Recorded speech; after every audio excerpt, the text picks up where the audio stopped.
ஓம் நமச்சிவாய. திருச்சிற்றம்பலம். சிவாய நமக. சிவசிவாய நமக. என் அன்பு குழந்தையே, உன்னை தேடி ஒரு நல்ல செய்தியை கொண்டு உன் ஈசன் உன்னை தேடி வந்திருக்கிறேன். உன்னை தேடி வந்த ஈசனை அவமரியாதை செய்யாதே. இன்னும் 15 நாட்களுள் உன்னுடைய மிக பெரிய வேண்டுதல் ஒன்று நிறைவேறப் போகிறது. அது எப்படி இருக்கும் என்று சொல்கிறேன். அது நீ மிகவும் உன்னிப்பாக கேட்டது, ஆசைப்பட்டு கேட்டது, நீண்ட நாட்களாக காத்து கொண்டு இருந்த ஒரு விஷயம். இப்போது அதை தர வந்திருக்கிறேன். அலட்சியம் செய்யாமல் கேள். எதை எதுக்கெடுத்தாலும் தெளிவு இல்லாமல் நீ யோசிக்கிறத மட்டும் நிப்பாட்டு. எல்லாத்துக்குமே ஒரு குழப்பத்தோடு நீ இருக்க. இது நடக்குமா, இதை நம்ம செய்யலாமா, இப்படி போகலாமான்னு ஏதோ ஒரு கேள்விக்குறியை போட்டு உன் மனசுக்குள்ளே குழப்பிக்கிட்டே இருப்பதனால தான் எந்த ஒரு காரியமும் உனக்கு கைகூடி வரமாட்டேங்குது. தைரியமாக போ. இது நடக்கும், இது நம்மால் நிச்சயமாக முடியும், இதை என்னால் செஞ்சு காட்ட முடியுன்ற தைரியத்தோடு நீ போய்ப்பாரு. உனக்கு நிச்சயம் உன் தேவையெல்லாம் நிறைவேறி நீ வெற்றி பெறுவதை நீயே கண்கூடாக பார்ப்ப. உனக்குள்ளதான் தைரியமாக நான் இருக்கேன்ல, நிச்சயம் அதை நீயே புரிஞ்சுப்போ. உன் வாழ்க்கை ஒளிமயமாக மாறப்போகுது. சந்தோஷம் நிலைச்சு நிற்க போகுது. நான் எழுதியபடிதான் உனக்கு நல்லது நடக்கப் போகின்றது. நான் எழுதியபடியே உனக்கு நடக்கப் போகிறது. இன்னும் சில தினங்களில் நீ ஏங்கிய விசேஷம் உன் வீட்டில் நடக்கப் போகிறது. மிக மகிழ்ச்சியான விஷயங்கள் எல்லாம் உன் வீட்டில் நடக்கப் போகிறது. உன்னை தேடிக்கொண்டு நான் வந்து கொண்டிருக்கிறேன். சந்தோஷ மனையில் நீ நனையப் போகின்றாய். உன்னுடைய பொறுப்பானது நாளுக்கு நாள் அதிகரித்து கொண்டே போகிறது. அந்த சுமையை எப்படி தாங்க போகிறேன் என்ற கவலை உனக்குள்ளே ஆட்கொண்டு விட்டது. ஆனால் இதுவரை உனக்கு வந்த பொறுப்புகளை நீ திறம்பட சமாளித்தாய் அல்லவா? அது போலவே உனக்கு பொறுப்பு கூடும் போதும் கூடுதல் சக்தி உனக்கு தேவைப்பட நான் உனக்கு சக்தி அளிக்கிறேன். திறம்பட சமாளிக்க அதை நான் அல்லவா உனக்கு தரப்போகின்றேன். நீ அதை திறம்பட சமாளிக்கத்தான் போகின்றாய். உற்சாகமாக இந்த நாளை நீ தொடங்கிப்பார். நான் உன்னோடு இருக்கும்போது எதுவும் எதற்காகவும் உன்னை நெருங்கி வராது. நான் பார்த்து கொள்கிறேன். உன் பொறுப்புகளை எல்லாம் நான் சுமக்கின்றேன். வாழ்வில் சில விஷயங்கள் கைமீறி போய்விட்டதாக நீ கவலைப்பட்டு கொண்டிருக்கின்றாய் அல்லவா? அது முற்றிலுமே தவறானது. அதிலிருந்து என்னால் மீள முடியாதா அப்பா, என் தலைவிதி அவ்வளவுதானா என நீ அச்சப்பட்டு கொண்டிருக்கின்றாய் அல்லவா? அது தேவையே இல்லாதது. உன்னுடைய அப்பா நான் இருக்கின்றேன். பிறகு ஏன் உனக்கு அச்சம்? அச்சம் எதற்காக? உன் தலைவிதியை தலைகீழாக மாற்றி உன்னை தலை நிமிர செய்ய உன்னுடைய அப்பா நான் இருக்கின்றேனே. உன் படிப்பு, உன் அறிவு, உன் திறமைக்கு உனக்கு முன்னேற்றம் நான் தரமாட்டேனா? அதற்கேற்ற நல்ல முன்னேற்றத்தை நானே வழங்குகிறேன். நான் தருவேன். உன்னுடைய கர்ம வினை கண்டு நீ பயப்படாதே. உன் வாழ்க்கையில் அனைத்தும் தீர்ந்து நீ வெற்றியும் பெறப்போகின்றாய். உன் கஷ்டங்கள் எல்லாவற்றையுமே நான் தீர்க்க வைக்கப் போகின்றேன். நீ வெற்றி பெறுவதற்கு என்ன எல்லாம் செய்ய வேண்டுமோ அது எல்லாவற்றையும் நான் செய்கின்றேன். அது என்னை வழிபடுவதால் உனக்கு நிச்சயம் சாத்தியமாகும். நான் நம்ப வேண்டும் என்று உன்னை அடிக்கடி கூறுவது அதனால்தான். என் மீது முழுமையான நம்பிக்கை வைத்தால் என்னால் எதையுமே எளிதாக உனக்கு செய்து தர முடியும். நீ நினைத்தது எல்லாமே நடக்கும். என்னை நம்பு. நீ நினைத்தது நடக்கும்படி நான் உனக்கு அருள் வழங்குகிறேன். உன் மனம் ஏங்கிய ஒரு விசேஷம் உன் வீட்டில் விரைவாக நடக்கப் போகின்றது. ஒவ்வொரு முறையும் உனக்கு நான் வாக்களிக்கும் பொழுது இது நடக்குமா நடக்காதா என என் மீது நீ நம்பிக்கை இழக்காதே. உன்னோடு இருப்பது நான் அல்லவா? நான் நடத்துகிறேன் எல்லாவற்றையுமே. அப்பா நான் இருக்கும்போது உனக்கு ஏன் பயம்? எப்படி நடக்குமோ என்ற ஏன் அச்சம்? நம்பிக்கையோடு காத்திரு. நல்லது நடக்க நான் உனக்கு துணை இருப்பேன்.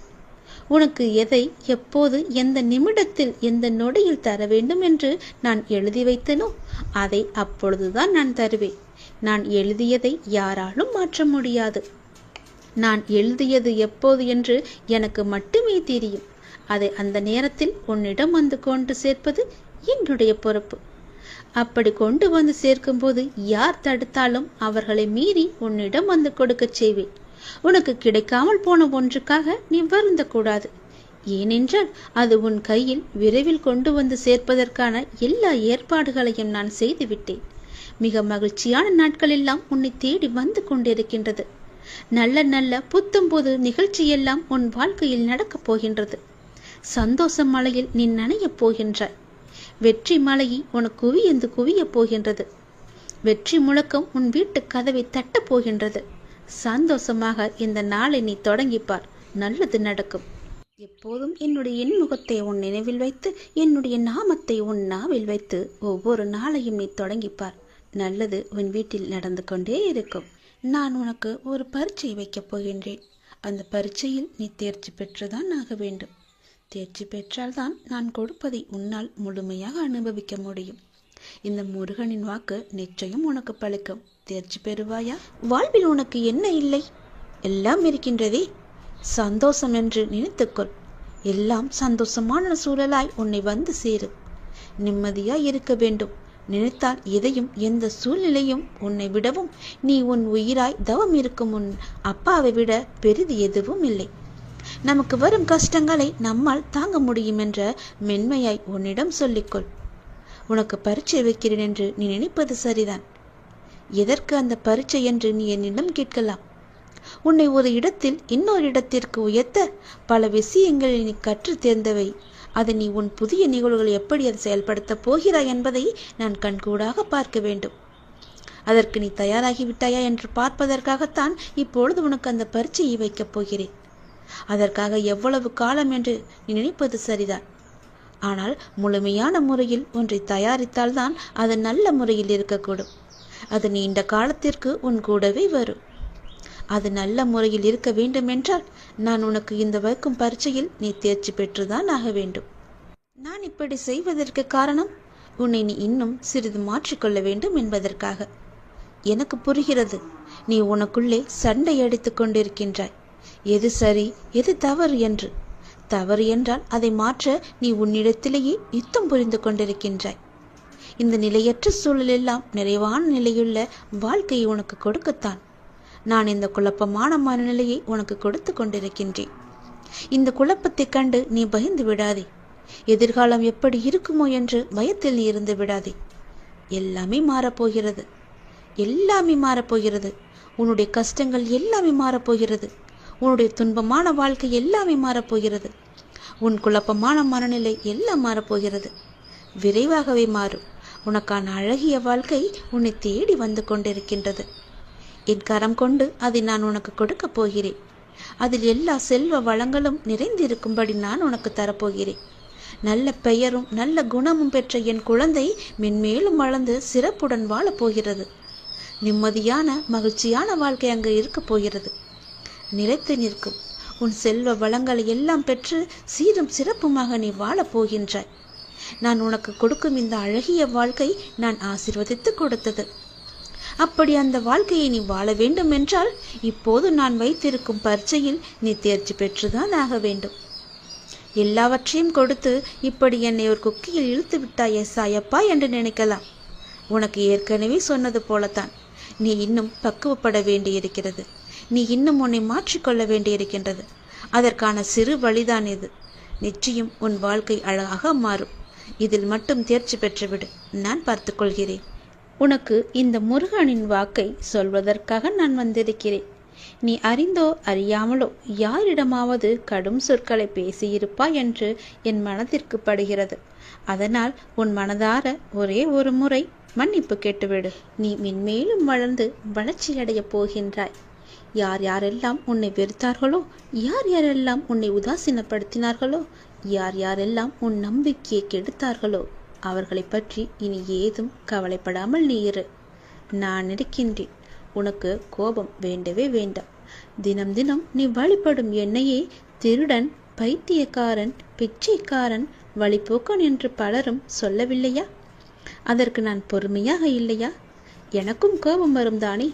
ஆனால் என் கோபத்தை அடக்கி கொண்டு நான் பொறுமையாக இல்லையா? நீயும் காத்திரு. உனக்கு வரும் அனைத்தையும் நான் ஏற்றுக்கொள்கிறேன். என் அனுமதி இல்லாமல் எதுவும் உனக்கு நடக்கப் போவது கிடையாது. எவரும் எதையும் நாட முடியாது. உன்னை தேடி யாராலும் வர முடியாது. கவலைப்படாதே. உன்னை தூற்றியவர்களெல்லாம் உன்னை போற்றும் காலத்தை நான் உருவாக்கி தருகிறேன். கலங்காதே. அனைத்துமே பொடி பொடியாக போகின்றது. கண்களை மூடிக்கொள்ளாதே. கண்ணை திறந்து பார். உன் முன்னால் நான் இருப்பது உனக்கு தெரியும். உன்னை சுற்றி பார். உன் சுற்றுப்புறம் எல்லாமே நான் இருப்பது உன் கண்ணுக்கு தெரியும். என் நாமத்தை உச்சரிக்கும் உன் மனம் தெளிவாக போகின்றது.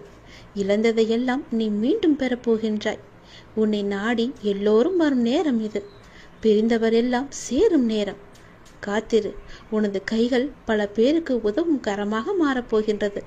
பல பேர் உன் உதவி தேடி உன்னை நாடி வரப்போகும் நேரம் இது. என்னுடைய பக்தனுக்கு எந்த குறையும் வராமல் பார்த்து கொள்ள நான் இருக்கின்றேன். என் பக்தனுக்கு எந்த தேவைக்கும் எதுவும் பிரச்சனை இல்லாமல் நான் பார்த்து கொள்கிறேன். உன் தேவையை நிறைவேற்றும் பொறுப்பை நான் எடுத்துக்கொள்கிறேன். உன் குறைகள் அனைத்துமே தீர்ப்பதற்கு நான் உன் கூடவே இருக்கப் போகின்றேன். உனக்கும் எனக்கும் இடையே உள்ள பந்தம் நிரந்தரமாக இருக்க வேண்டுமானால் நீங்கள் என்னை பரிபூரணமாக நம்புங்கள். வேறு மார்க்கமே இல்லை.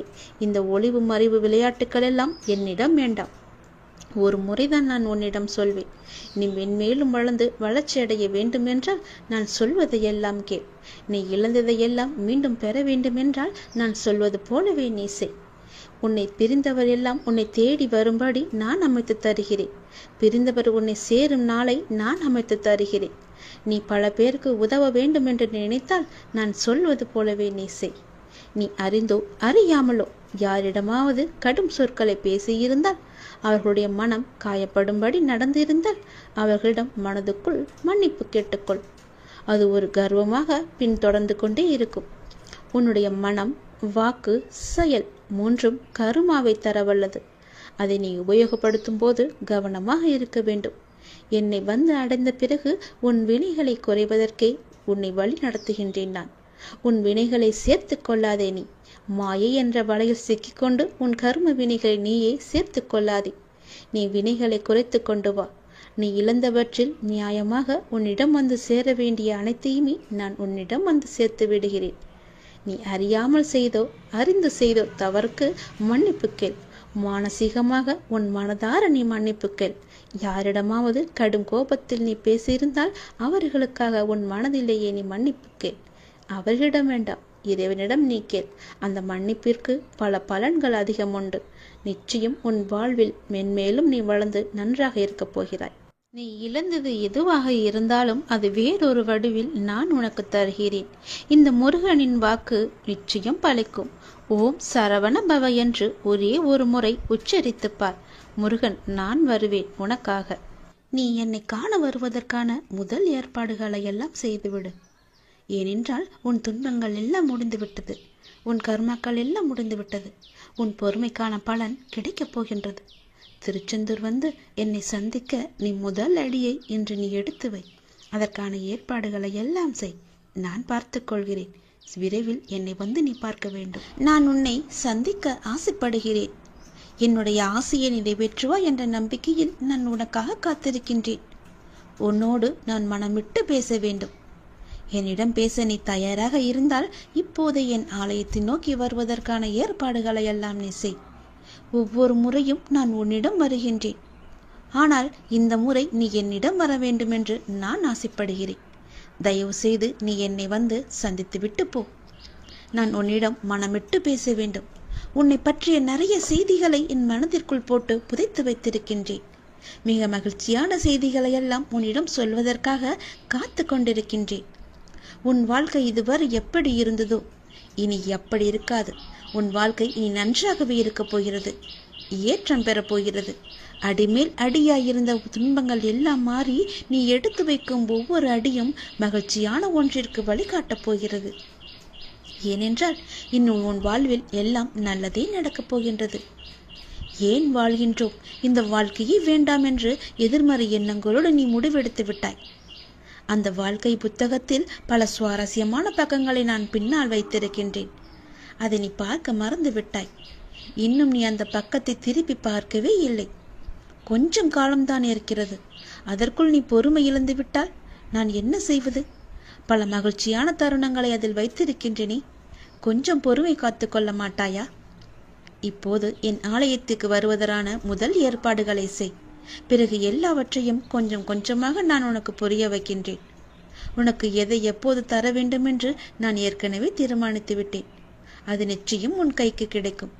கிடைக்காமல் போன ஒன்றுக்காக இனி நீ வருந்தாதே. அதை பற்றி நீ சிந்திக்காதே. போனது போகட்டும். இனி வரப்போவதை பார். அந்த வரப்போவது என்ற ஒன்று எப்படி இருக்கப் போகிறது என்று பார். நிச்சயம் பல மடங்கு அதிர்ஷ்டத்துடன் அது உன் கையில் வந்து சேரப்போகின்றது. நீ எதிர்பார்க்கும் நன்மைகள் எல்லாமே ஒவ்வொன்றாக நடக்கப் போகின்றது. அதில் பல துன்பங்கள் சில முடிந்து விட்டது. எந்த துன்பத்திலும் நீ என் மீது கோபமோ வருத்தமோ கொள்ளாமல் வாழ்வை புரிந்து பொறுமை காத்தாய் அல்லவா? அதற்கான பலன் நிச்சயம் உனக்கு கிடைக்கப் போகின்றது. உனக்கு வரும் எதிர்மறை சிந்தனைகளுக்கு நீ இடம் கொடுத்து விடாதே. அதை மட்டும் இப்போது நீ செய்தால் போதும். உனக்கான புதிய சூழல் ஆரம்பமாக போகின்றது. பல நன்மைகள் உனக்கு நடக்கப் போகின்றது. உன் வாழ்வில் இனி எல்லாமே நல்லதாகவே நடக்கப் போகின்றது. அதற்கான முதல் அச்சாணியாக நீ என்னை நோக்கி வர வேண்டும். என்னிடம் வந்து நீ பேசு. அதற்கு முன்பாக நான் உன்னிடம் பலவற்றை கூற வேண்டும். நான் சொல்வதை கொஞ்சம் காது கொடுத்து கேட்டுவிட்டு போ. உன் வாழ்வில் பல இன்னல்கள் மறைந்து துன்பங்கள் மறைந்து சந்தோஷம் இருக்கும்.